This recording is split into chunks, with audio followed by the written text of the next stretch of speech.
Hello, young soul. Welcome to the Daily Horror Channel. If you are afraid of real and scary reports, this channel is not for you.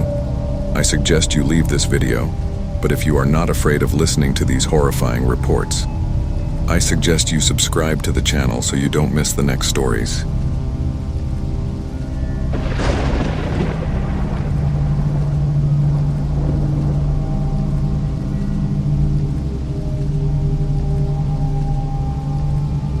On the outskirts of a small town called Pinehurst, there is an abandoned sanatorium that has long attracted the curious and thrill-seekers.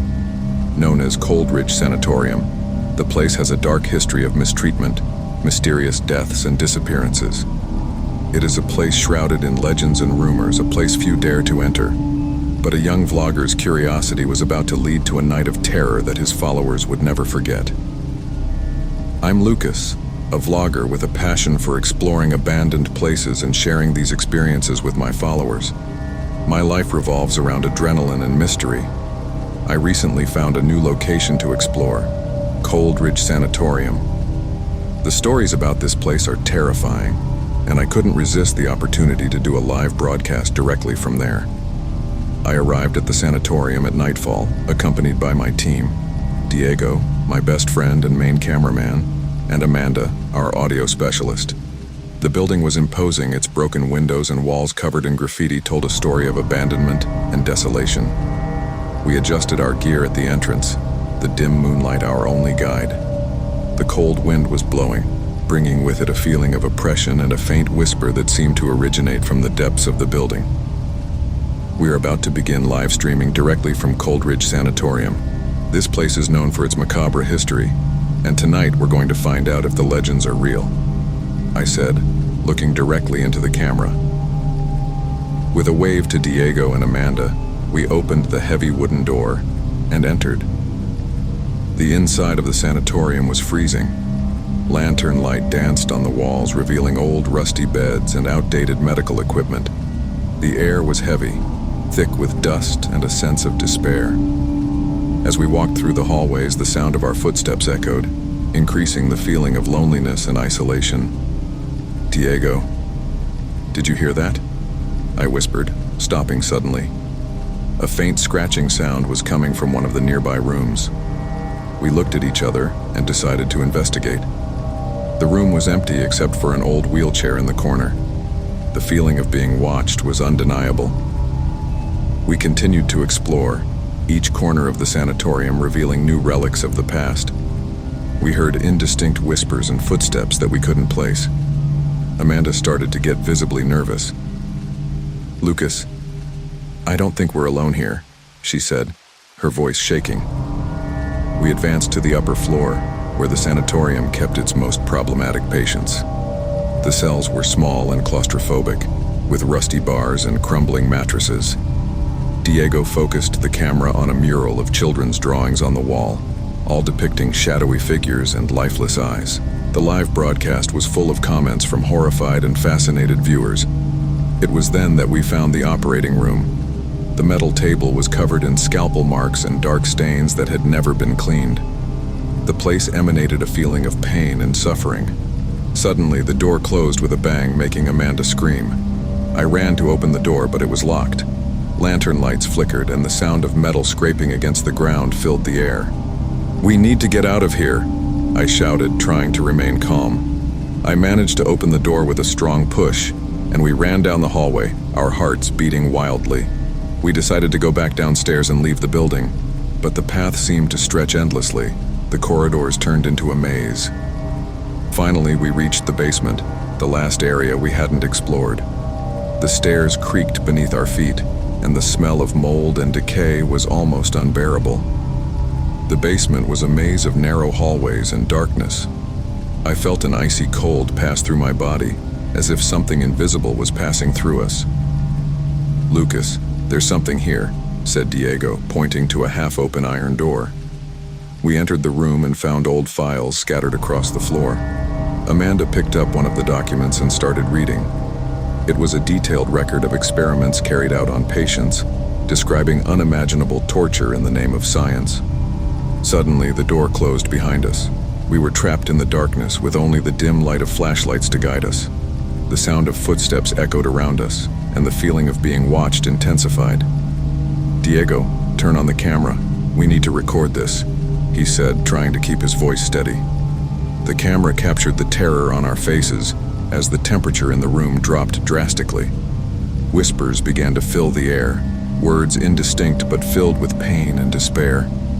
The light from the flashlights revealed shadows that didn't belong to us, moving on the walls as if they had a life of their own. It was then that we saw the figure.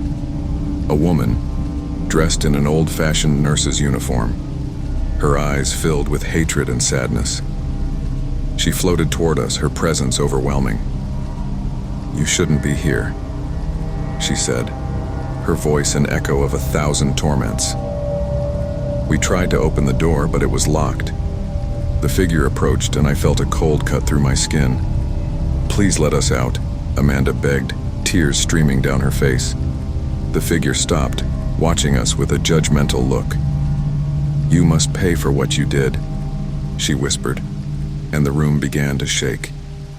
The flashlights failed, and we were left in total darkness, hearing only our own screams and the sounds of objects moving around us. When the lights came back on, the figure was gone. We managed to open the door and ran out of the basement. Each step seemed like an eternity. We reached the ground floor and saw the exit ahead. We ran towards it, but the door closed abruptly, locking us in again. Desperate, I looked around and saw a broken window. "This way," I shouted, and we started to climb out. The feeling of being followed never went away. We arrived outside, the cool night air a welcome relief. We ran to the car and drove off, leaving the sanatorium behind. When we reached a safe distance, we stopped the car to catch our breath.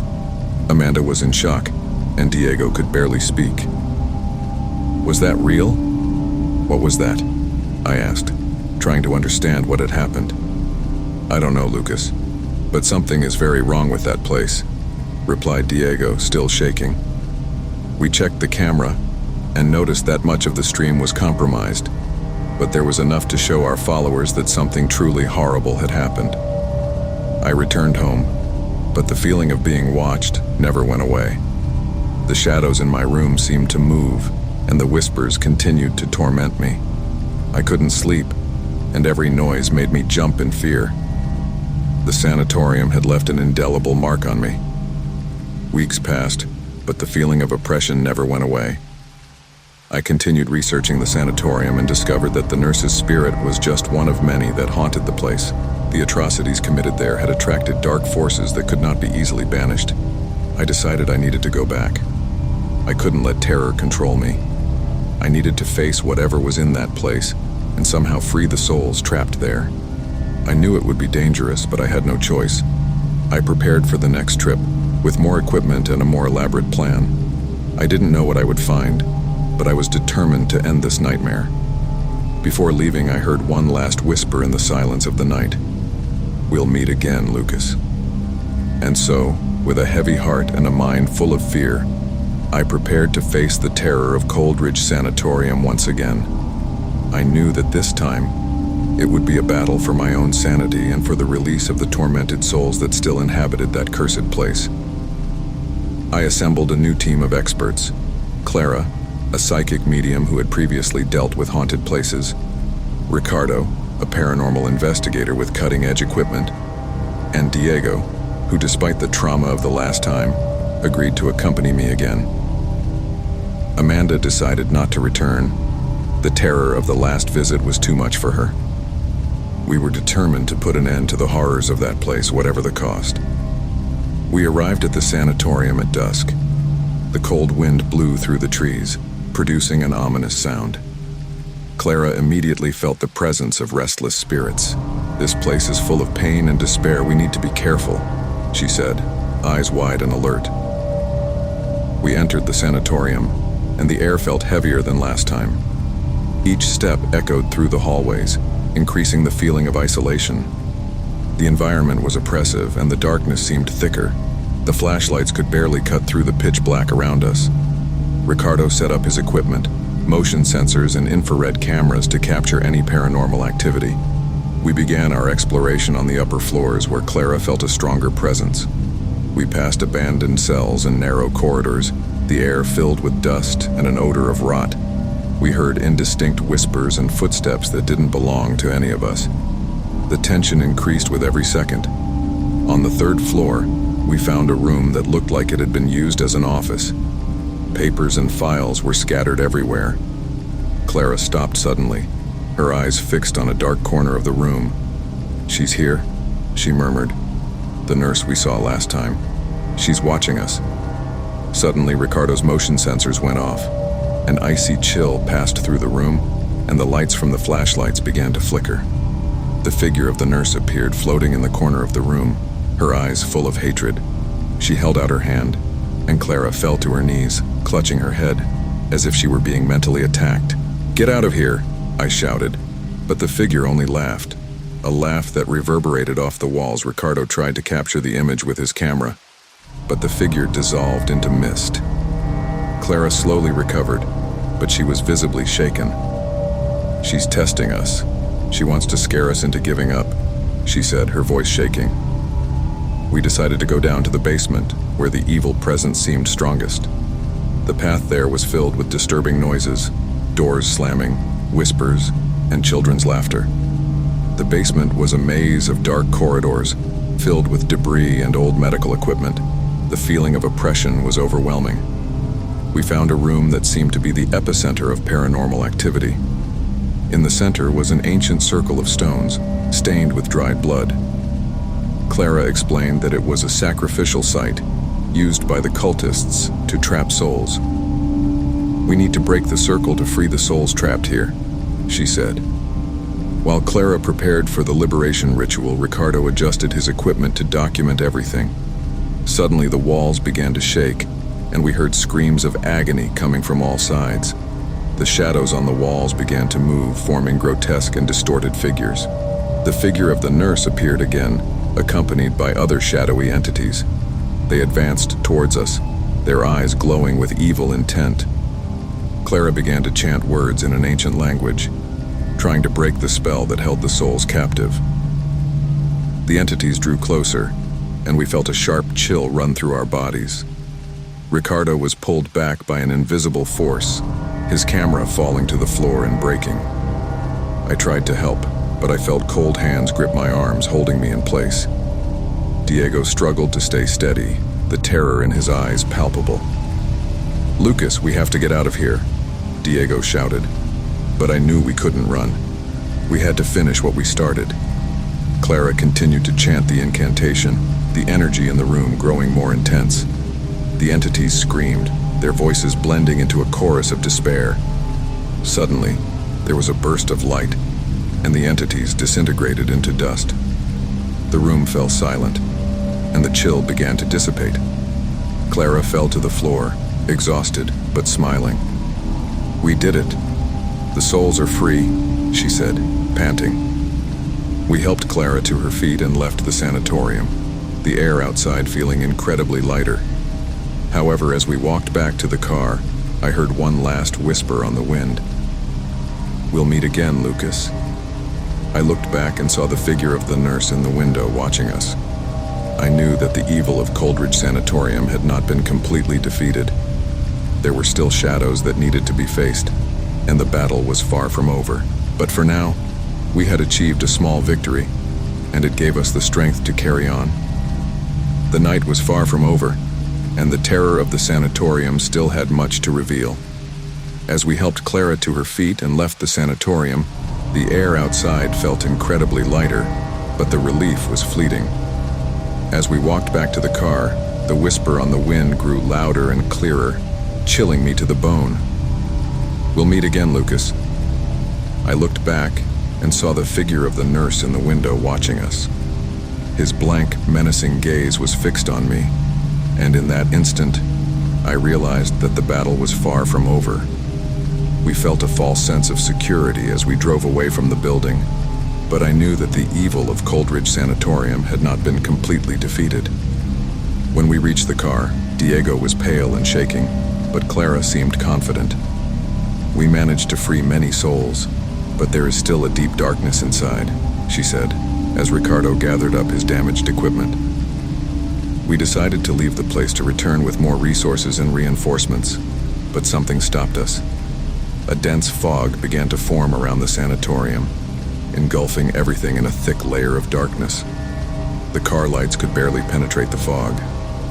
"That's not good," muttered Ricardo, trying to start the car without success. The engine wouldn't respond, and we were stuck. Suddenly, all of our cell phones started ringing at the same time. The screen showed an unknown number, and when I answered, I heard the nurse's voice, now clear and penetrating. "Do you think you can just leave? The sanatorium needs you." Terror spread through the group, and before we could react, the fog dissipated, revealing that we were no longer in the parking lot. Somehow we had been transported back inside the sanatorium, into the same sacrificial room we tried to leave. The doors were locked, and the walls began to close in around us. The environment around us changed, and grotesque shadows danced on the walls. The nurse's macabre laugh echoed, mixed with the agonizing screams of the souls still trapped. "Lucas, we need to do something quick," shouted Diego. The desperation in his voice was evident. Clara tried again to begin an incantation, but the words were cut off by the sudden appearance of the nurse, who was floating above us, her eyes now glowing a hellish red. "You won't get out of here alive," she whispered, and the shadows around us began to materialize into human forms, their faces disfigured by eternal suffering. Ricardo, in a last act of desperation, threw himself at the nurse's figure with a metal bar, but was repelled by an invisible force being thrown against the wall, unconscious. The room shook, and I felt a biting cold when one of the shadows touched me. My strength began to disappear, and I heard Clara and Diego screaming next to me, also being attacked by the evil entities. The oppression was unbearable. Suddenly, Ricardo's camera, still on, began to emit an intense light, capturing something we couldn't see with the naked eye. A figure of light appeared in the center of the circle of sacrifices, radiating a powerful energy that drove away the shadows and caused the nurse to retreat, screaming in hatred. "Lucas, help me finish the ritual," cried Clara, forcing herself to stand up. We ran to the circle, placing our hands on the bloody stones, and Clara began to recite the incantation with more fervor than before. The light from the camera intensified, and the figure of light became clearer, revealing itself as one of the freed souls, now trying to save us. The shadows were consumed by light, and the nurse's figure began to fade away, her expression of hatred replaced by one of agony as she disappeared into a dark mist.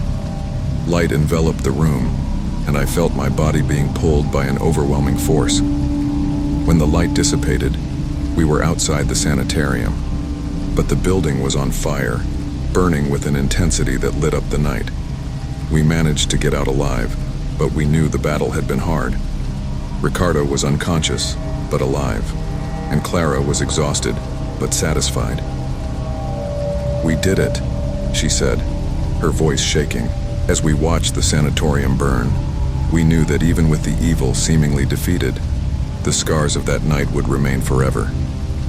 The terror of Coldridge Sanitarium scarred us, but we now had a new understanding of the strength and courage we possessed.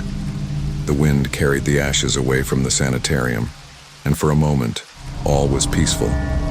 However, one last whisper, faint and distant, echoed in our ears. "We'll meet again, Lucas." And so, with heavy minds and hearts, we left the scene, knowing that the terror may have been contained but never completely defeated.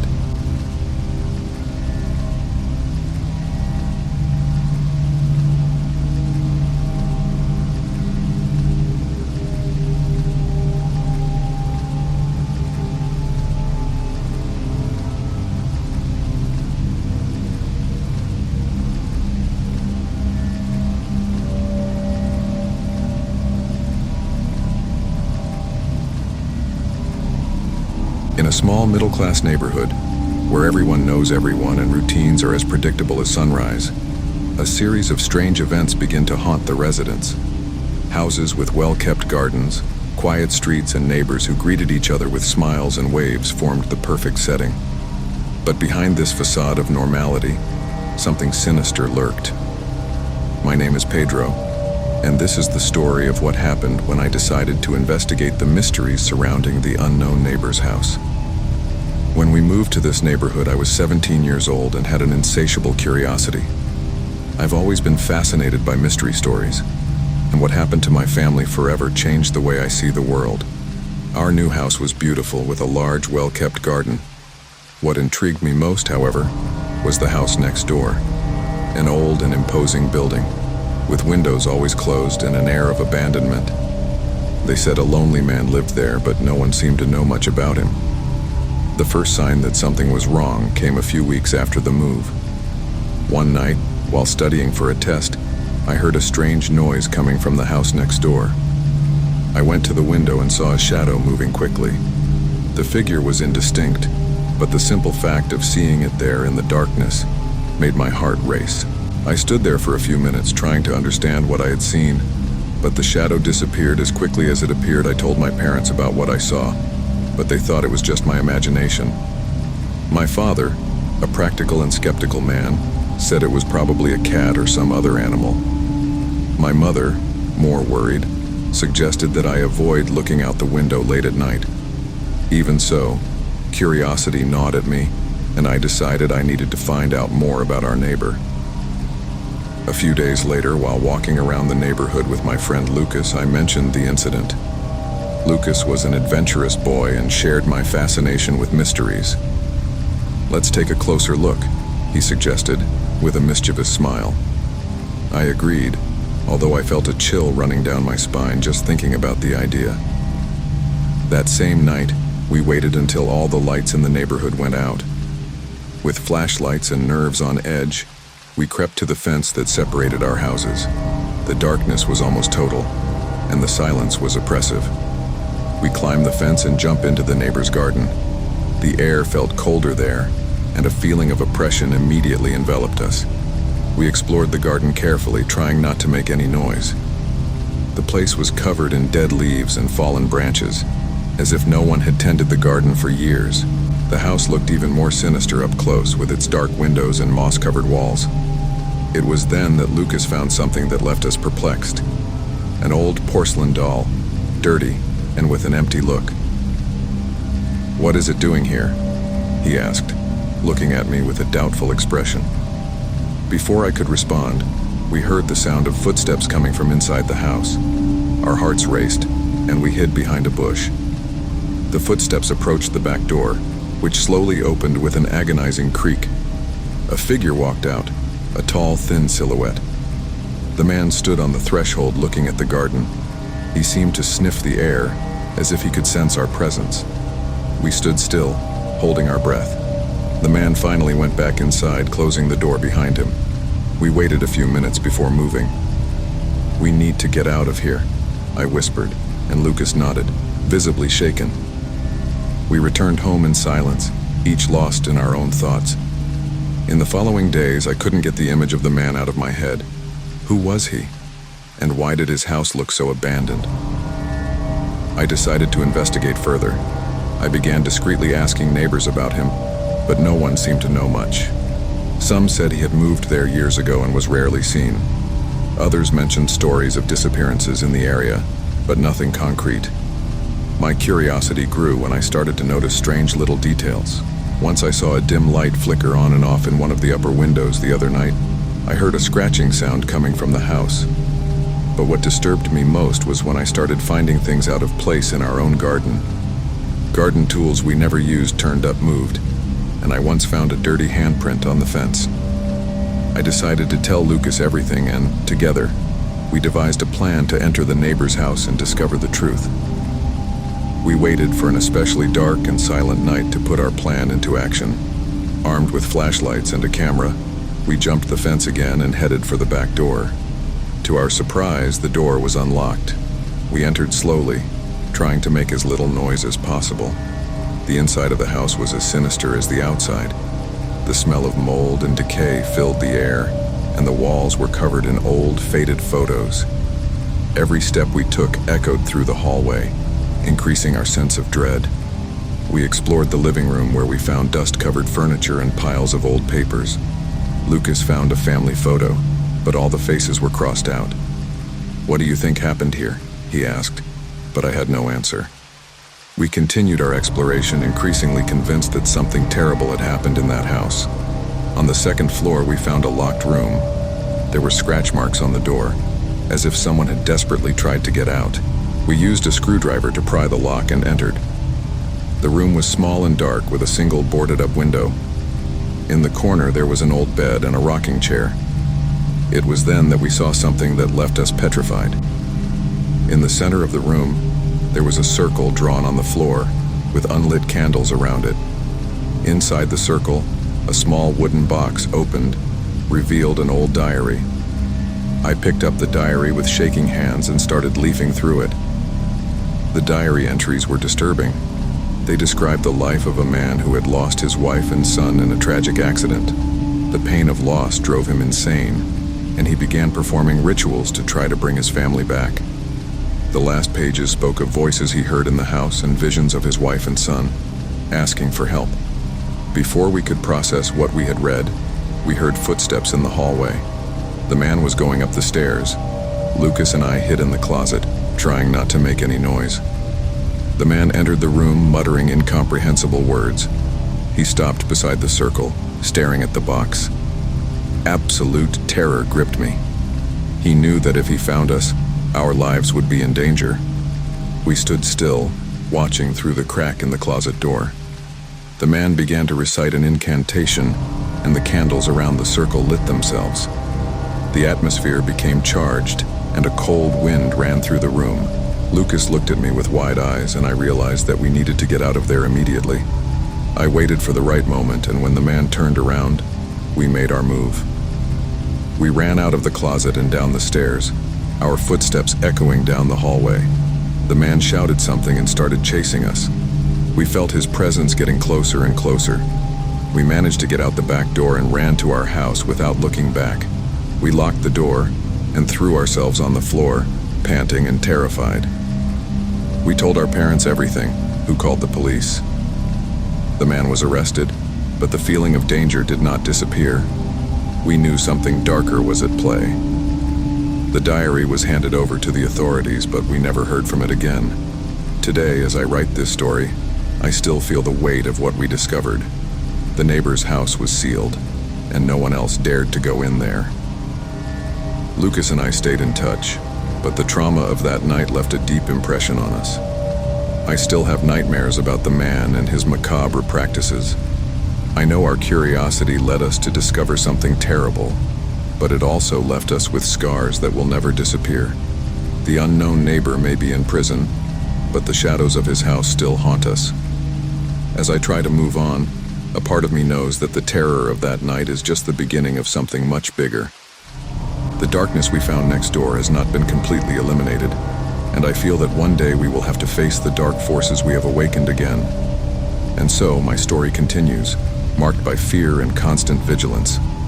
I know that the fight for our mental peace is constant, and I hope that one day finally we can find true tranquility, far from the shadows that still surround us.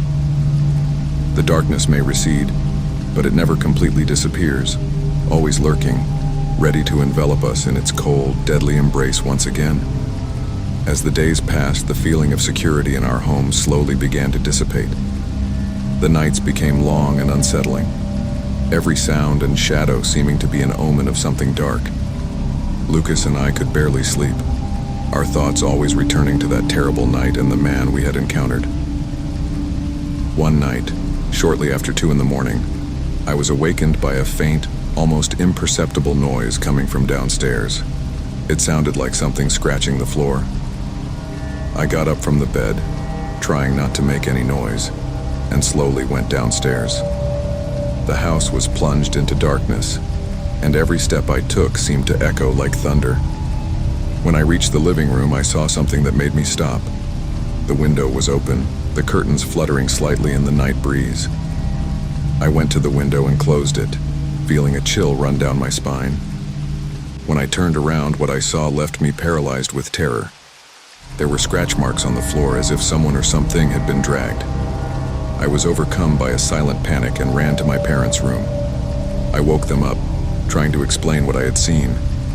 They, half asleep, tried to calm me down, but when they saw the marks on the floor, their faces turned pale. We decided it was time to call the police again.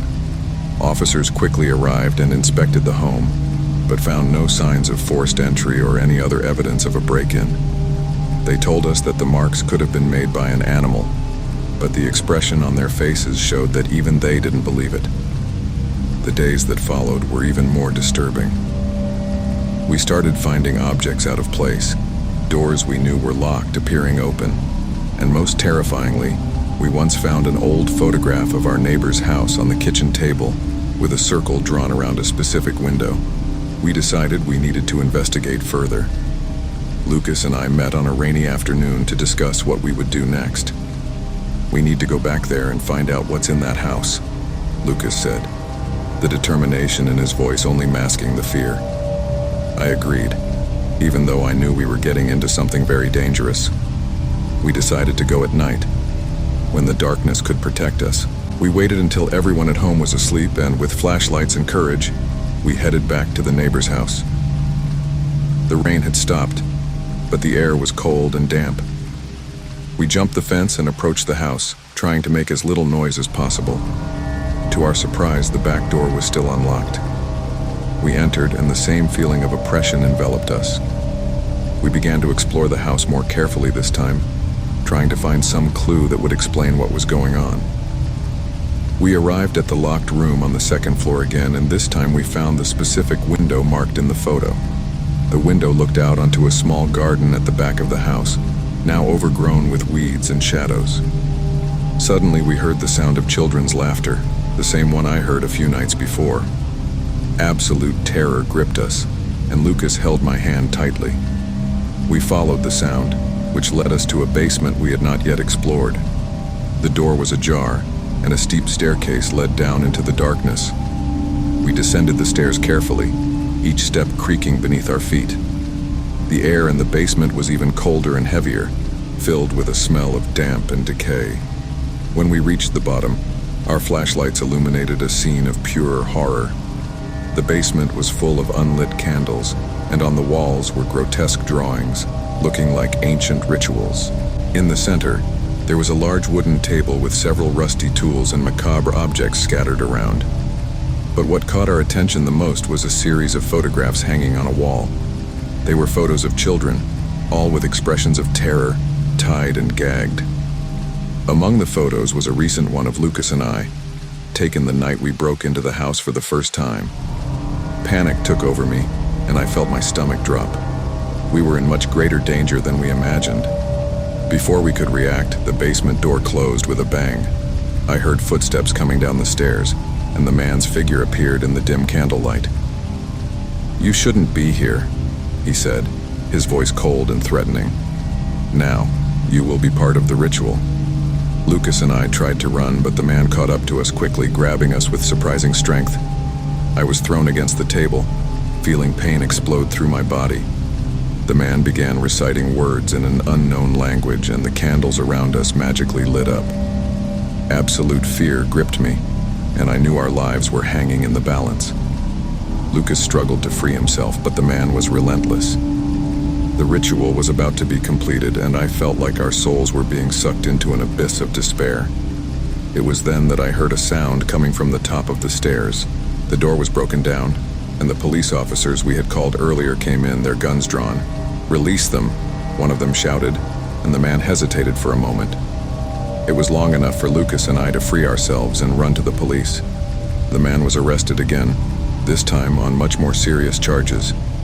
The evidence found in the basement was enough to convict him for many years. But even with his arrest, the feeling of safety never fully returned. The events of that night left us with deep scars, and we knew something much darker was at play. The photos, the rituals, and the voices that still echoed in our minds constantly reminded us that the danger was still out there, waiting to strike again. As I write these words, the feeling of being watched has never completely disappeared. Lucas and I still keep in touch, sharing our nightmares and trying to find a way to overcome the trauma. But I know that the unknown neighbor and his macabre rituals left a mark that can never be erased. And so, My story continues, marked by fear and constant vigilance. I know that the darkness never completely disappears, and the battle for our mental peace is constant. I hope that one day finally we can find true tranquility, away from the shadows that still surround us. The darkness may recede, but it never completely disappears, always lurking, ready to envelop us in its cold, deadly embrace once again. The weeks following the man's arrest were a blur of sleepless nights and anxiety-filled days. Lucas and I tried to get our lives back on track, but the shadow of the events in the basement seemed to hang over us like a dark cloud. The photos, the rituals, and the voices still echoed in our minds, constantly reminding us that the danger might not have been completely eliminated. One night, as I was trying to force myself to sleep, I heard a familiar and terrifying sound coming from downstairs. It was a light scratching, as if something or someone was trying to get back in. I got up from the bed, feeling fear taking over me. I grabbed a flashlight and went downstairs, trying to make as little noise as possible. Arriving in the living room, I saw the window open again, the curtains swaying slightly in the night breeze. My heart raced, and I felt an intense cold run down my spine. I closed the window and locked it, turning quickly to inspect the rest of the house. It was then that I heard the sound of whispering coming from the hallway. I walked slowly toward the source of the sound, the flashlight shaking in my hand. As I reached the end of the hallway, I saw something that made me stop. There was a figure standing in front of my parents' bedroom door. It was the man, or at least he seemed to be. "Did you really think you could escape me?" he said, with a sinister smile on his face. My blood ran cold, and before I could react, he charged towards me. I tried to scream, but my voice wouldn't come out. The flashlight fell from my hand, rolling across the floor and leaving me in complete darkness. I felt a sharp pain in my chest and then a feeling of suffocation. The man was holding me with superhuman strength, his eyes shining with indescribable evil. "The ritual never ended, and now you will be the final sacrifice," he whispered in my ear. The last thing I saw before I lost consciousness was Lucas running down the hallway trying to save me. But I knew deep down that it was too late. I woke up in a dark, damp place, smelling of mold and decay. I was tied to a chair, unable to move. All around me were lit candles and strange symbols drawn on the walls. The sound of children's laughter filled the air, adding to the feeling of absolute terror. The man was standing before me, his smile now a mask of pure hatred. "Welcome to the end, my dear," he said, raising a rusty knife. "With you, the ritual will be complete." I struggled against the restraints, but they were too strong. Lucas was tied to my side, still unconscious. I tried to call out to him, but my voice was weak. The man began to recite the words of the ritual, and the feeling of oppression increased. I felt like my soul was being pulled out of my body. The pain was unbearable. It was then that, out of nowhere, the candles went out. Plunging us into total darkness, I heard a horrible scream, followed by absolute silence. The man fell to the ground, his eyes wide in pure terror. The knife rolled away, and I felt an invisible force release me from my bonds. I stood up quickly, feeling a chill run through my body. Lucas woke up, still disoriented, and we helped each other get out of the place. We climbed the stairs, stepping out into the cold night air. The feeling of relief was brief, as we knew the danger had not yet completely passed. The man, or whatever he was never seen again. The police found only his clothes in the basement, as if he had vanished into thin air. Investigations continued, but no trace was found. Lucas and I left the city, trying to find peace elsewhere. But the terror of that night left us with deep scars, and we knew that the darkness we had faced was still out there, waiting for its next victim. As I write these words, I feel the dark presence still lurking. The darkness may have retreated, but it never completely disappears, always ready to strike again. True peace is still just out of reach, and the battle for our peace of mind is constant. And so my story continues, marked by fear and relentless vigilance. I know that the darkness never completely disappears, and the true battle for my peace of mind is yet to come. I hope that one day finally we will find true peace, away from the shadows that still surround us. The darkness may retreat, but it never completely disappears, always lurking, ready to wrap us once again in its cold and deadly embrace.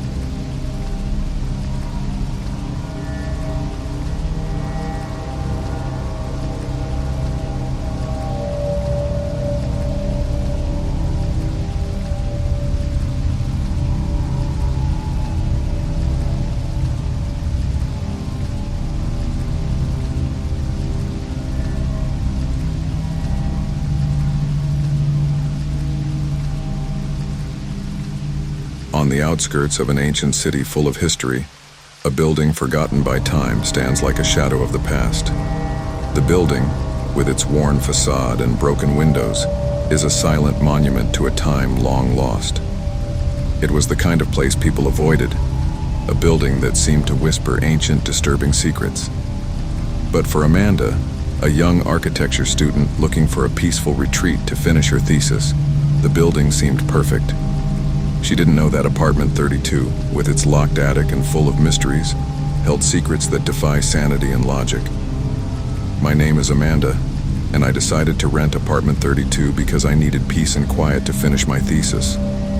The price was incredibly low, and the place, despite being run down, had a charm that attracted me. The first time I entered the building, I felt a shiver run down my spine. The air was heavy, and a musty smell permeated the room. The walls were covered in peeling wallpaper, and the wooden floor creaked beneath my feet. Apartment 32 was on the top floor, and as I walked up the stairs, I noticed a locked door at the end of the hallway. I asked the caretaker, an elderly, taciturn man named Jorge, about the door. He told me it gave access to the attic, but that no one had been there in years. Something about the way he spoke made me uncomfortable, like he was hiding something. In the first few days, everything seemed normal. The apartment was spacious, and I managed to arrange it in a way that made me comfortable. However, at night, strange things started to happen. I heard footsteps upstairs, as if someone was walking in the attic. I thought it might be an animal, but the steps were heavy and regular. One night, while working on my thesis, I heard a strange sound coming from the attic. It was like a whisper, followed by a low, sinister laugh. I went to check, but the attic door was locked as always. I went back to my apartment, trying to convince myself that it was just my imagination. The days passed and the disturbing events increased. Objects started to move on their own. I once found a chair turned over in the living room, even though I knew I had left it in place. The shadows seemed to move, and the feeling of being watched intensified. I spoke to Jorge again, but he just shook his head and told me not to worry. I decided to investigate on my own. I waited until night fell and grabbed a hairpin to try to open the attic door. After a few minutes, I managed to unlock the lock. The door creaked open, revealing a narrow, dark staircase that led to the attic. I climbed cautiously, lighting the way with my cell phone's flashlight. The attic was covered in dust and filled with old boxes and furniture covered in sheets. The air was freezing, and every step I took seemed to echo through the darkness. At the bottom of the attic, I found an old wooden chest. When I opened it, I found an old violin and a dusty diary. The diary belonged to a woman named Elisa, who had lived in the building decades ago. The diary entries were disturbing. Elisa wrote about a strange man who appeared in her dreams, a pale man who watched her from the corner of the room. As the days went by, Elisa reported feeling the man's presence even when she was awake. She described strange rituals she performed with the violin in an attempt to free herself from the terrifying presence. As I read, I felt a presence behind me. I quickly turned around, but there was no one there. However, the attic was colder, and the feeling of being watched was almost palpable. I took the violin and the diary and went back to my apartment, determined to find out more about Elisa and what had happened to her. In the following days, I continued reading the diary and researching Elisa. I discovered that she had been a talented violinist, but that her career was cut short by a series of tragic events. Her husband mysteriously disappeared, and she isolated herself in the apartment, where she ended up dying under strange circumstances. There were rumors that Elisa's spirit still haunted the building, especially the attic. The nights became unbearable. The sound of the violin playing alone echoed through the apartment, and the whispers became clearer. The shadows seemed to come to life, dancing on the walls and watching me. The feeling of cold and oppression was constant, and I began to doubt my sanity. Desperate, I began to perform the rituals described in Elisa's diary, hoping to appease her spirit. But the situation only got worse.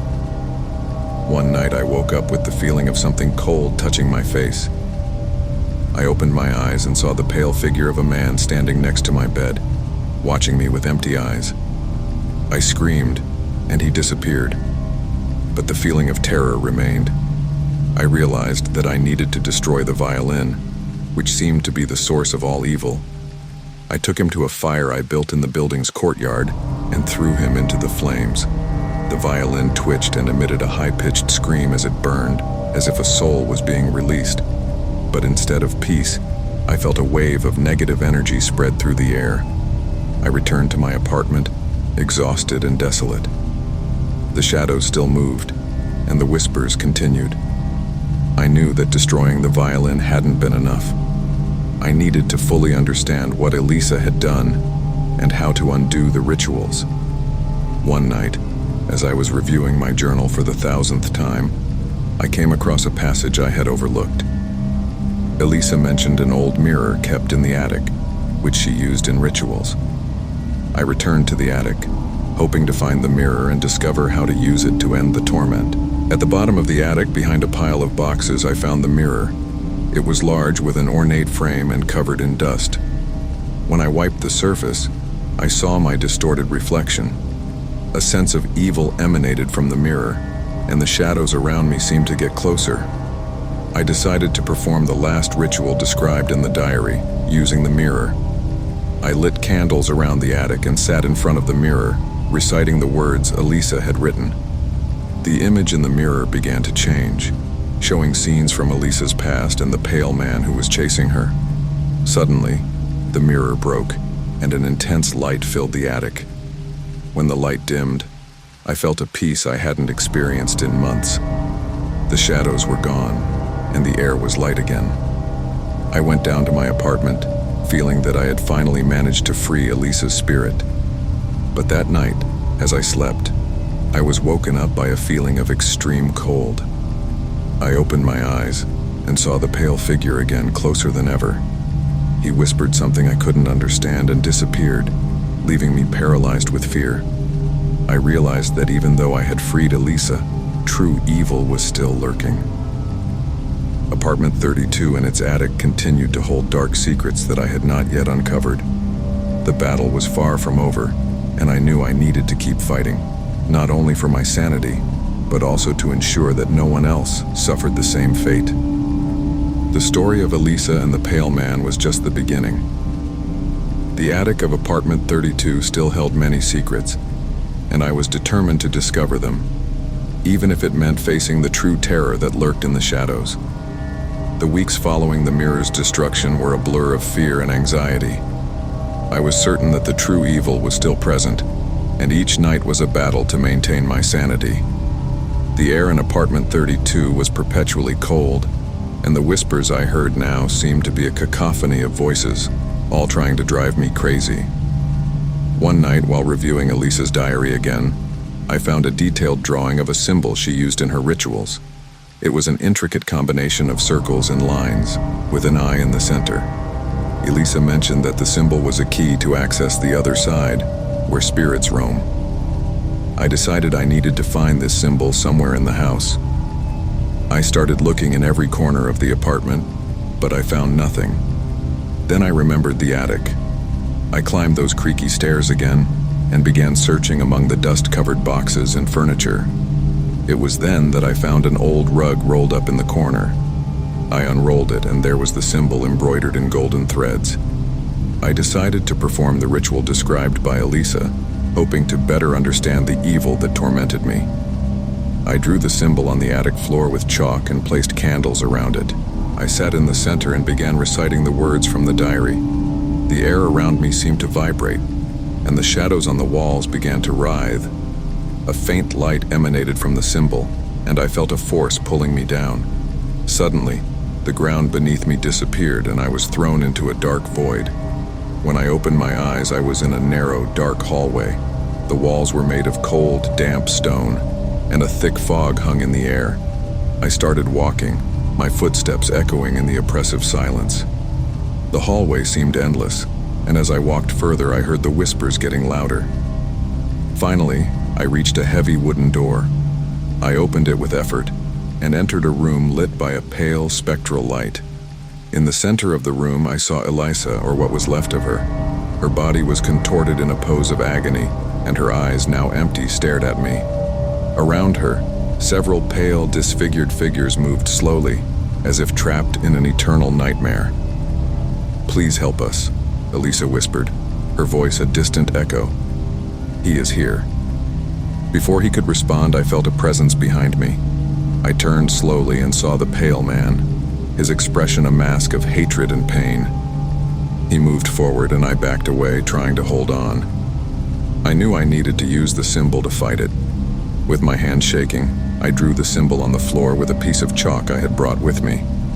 The pale man shouted, his voice a scream of pure malice, and the figures around Elisa began to approach. I recited the words from the diary again, and the symbol began to glow brightly. The light grew, engulfing the room and the figures. The pale man tried to advance but was repelled by the light. Elisa, with an expression of gratitude, disappeared along with the other figures, leaving only the bright light. Suddenly, I felt a cold hand grab my arm, and I was pulled back to the attic. I fell to the ground, panting and in a cold sweat. The symbol on the ground was still glowing faintly, but the feeling of oppression had lessened. He knew he had managed to free Elisa and the others, but the pale man was still there waiting. I went down to my apartment, but the feeling of relief was fleeting. The shadows still moved and the whispers didn't stop. I decided I needed to fully understand the pale man's story and his connection to Elisa. I spent the next few days researching local libraries and archives. It turned out that the pale man was a former resident of the building, a violinist named Victor, who had gone mad after the death of his wife and children. He believed he could bring them back by performing macabre rituals, but ended up becoming a prisoner of his own nightmare. I returned to the building determined to face Victor one last time. I went up to the attic and prepared everything for the final ritual. I drew the symbol on the floor and placed the candles around it. When night fell, I sat in the center and began to recite the words from the diary. The air vibrated again, and the shadows writhed. Victor's figure appeared more menacing than ever. But this time I was ready. I recited the words firmly, and the symbol glowed brightly. Victor advanced, but was repelled by the light. "You can't destroy me," he shouted, his voice an echo of despair and anger. "No, but I can free him," I replied, continuing to recite the words. The light grew, engulfing Victor in the shadows. He screamed, and his figure began to disintegrate, turning into a black mist that was absorbed by the symbol. When the light dimmed, the attic was silent, and the feeling of oppression had completely disappeared. I went down to my apartment, exhausted but relieved. He knew he had finally managed to free the tormented spirits and banish Victor forever. The mansion was peaceful, but the story of Elisa, Victor, and the attic of apartment 32 would forever be etched in my memory. As I packed my things to leave the building, I looked back one last time. He knew that the peace he had achieved was fragile, and that evil could resurface at any moment, but she was ready to face any challenge that came her way, with the courage and determination to never give up on the light, even on the darkest nights. As time passed, I tried to rebuild my life, but the shadows of the experience in apartment 32 still hung over me. Nightmares haunted me, and the feeling of being watched never left me. I decided to see a therapist to deal with the trauma, but even therapy sessions were troubled by a persistent feeling that something was wrong. One day I received a letter with no return address. The envelope was old and worn, as if it had been forgotten for decades. Inside was a single sheet of paper with a message written in familiar handwriting. You have freed the spirits, but not evil. He's still lurking. Elisa. My heart skipped a beat. I knew I couldn't ignore the warning. I decided to return to the building, now unoccupied and for sale again. I needed to make sure everything was really resolved. I entered the empty building, and the silence was deafening. The air was cold, and the feeling of oppression was growing again. I went up to the attic where I had last faced Victor. The symbol he had drawn on the floor was faded, almost erased. The candles were melted, forming pools of wax. Suddenly, I felt a cold breeze, and the attic door closed with a bang, locking me inside. The daylight began to disappear, and darkness took over the environment. I heard whispers again, but this time they were different. They were not the spirits of Elisa and the others, but something deeper and more malevolent. The feeling of being watched became unbearable, and I looked around frantically, looking for the source of the evil. Suddenly I saw movement in the corner of the attic. A shadow rose, slowly taking shape. It was Victor, but somehow different. Darker, more terrifying. His eyes were empty, but filled with malice. He advanced slowly, and I felt my body freeze with fear. Did you think you could get rid of me so easily? His voice echoed, cold and cutting. I tried to recite the banishment again, but the words wouldn't come out. Terror paralyzed me, and Victor got closer and closer. He knew he needed to act quickly. I remembered the symbol and ran over to it, trying to redraw it with the chalk I still had in my pocket. Victor shouted, his voice a wail of anger and despair. The shadows around him shook violently like tentacles trying to grab me. I continued drawing the symbol, despite the fear that consumed me. When I finished, light began to emanate from the symbol again, but this time, it was different. The light was dim, struggling to stay on. You can't banish me again? Victor sneered, his figure flickering in the dim light. I'm part of this place now. Part of you. Desperate, I held the amulet and with all my strength, threw it into the center of the symbol. The light intensified for a moment, and Victor screamed, his figure distorting and fragmenting into smaller shadows. But the light began to dim, and I realized that the evil was more powerful than before. The only solution was to destroy the attic, to destroy the very core of evil. I took a gallon of gasoline that I had found in the basement and spread the liquid around the attic. I lit a match and threw it on the floor. The flames spread quickly, illuminating the attic with an intense, warm light. Victor screamed in anger and pain, his figure being consumed by flames. The shadows receded, and I felt the oppression lessen. I ran to the door, trying to escape before the fire spread too much. I managed to break it open and ran down the stairs, feeling the heat of the flames behind me. I left the building, panting and sweating, and looked back. Flames were consuming the attic, moving up through the building. I heard one last scream from Victor, and then silence. The building was in ruins, but he knew that evil had finally been banished. Looking at the flames, I felt a mixture of relief and sadness. The attic of apartment 32 was destroyed, along with all the secrets and horrors it housed. I knew the battle had been won, but the price I paid was high. The terror I experienced would never be forgotten, but at least the evil that haunted that place had finally been defeated. The story of Elisa, Victor, and the attic of apartment 32 came to an end, but the impact of what I experienced would remain with me forever. I left there ready to rebuild my life, knowing that true courage is facing evil, no matter how scary it is, and never giving up on the light, even on the darkest nights.